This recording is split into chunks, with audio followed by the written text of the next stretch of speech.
Delhi transport department और transport authority की खबरें, लापरवाही और वाहन चालकों और मालिकों के शोषण की खबरें तो हमने आपको कई बार दिखाई हैं। लेकिन आज हम आपको एक ऐसी खबर दिखाते हैं जिसे देखने के बाद पूरे ट्रांसपोर्ट डिपार्टमेंट पर सवाल खड़े हो जाएंगे।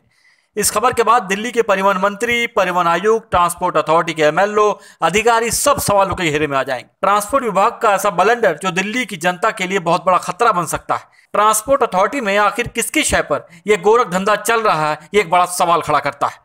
आज न्यूज ट्रांसपोर्ट विशेष एनटीवी की एक एक्सक्लूसिव खबर आपके रोंगटे खड़े कर देगी कि आखिर दिल्ली का ट्रांसपोर्ट विभाग, ट्रांसपोर्ट मंत्रालय, ट्रांसपोर्ट अथॉरिटी नीति की कौन सी गोली खाए बैठा है जो यह बड़ी गलती दिल्ली में हो रही है।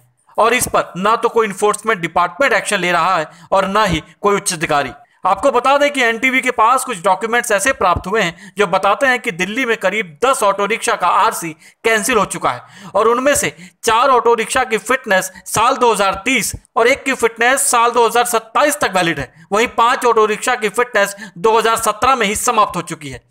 ऐसे में सवाल यह उठता है कि दिल्ली में जब कमर्शियल वाहनों की फिटनेस 2 सालों के लिए होती है तो इन ऑटो रिक्शा की फिटनेस 10 सालों तक के लिए कैसे हो गई और किसकी मदद से हो गई। वहीं जब आरसी कैंसिल हो गई है तो ये वाहन कैसे चल रहे हैं, या यूं कहें कि विभाग इन वाहनों की डिटेल इन्फोर्समेंट डिपार्टमेंट को क्यों नहीं भेज रहा है। वहीं जब हमारी न्यूज एजेंसी ने ट्रांसपोर्ट डीसी से इस संबंध में पूछना चाहा तो उनकी तरफ से कोई जानकारी नहीं दी गई। जब इन वाहनों की फाइल को चेक करने का प्रयास किया गया तो पता चला कि वाहनों की फाइल तक विभाग में नहीं है।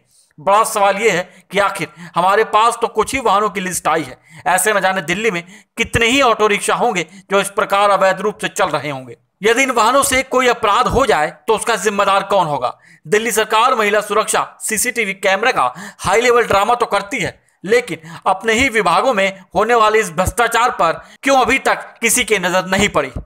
कुल मिलाकर दिल्ली सरकार, ट्रांसपोर्ट डिपार्टमेंट और ट्रांसपोर्ट अथॉरिटी पर सवाल उठना कोई नई बात नहीं है, लेकिन सवाल तो यह उठता है कि आखिर विभाग में इतनी बड़ी गलतियां किसकी शय और अनुमति से हो जाती हैं।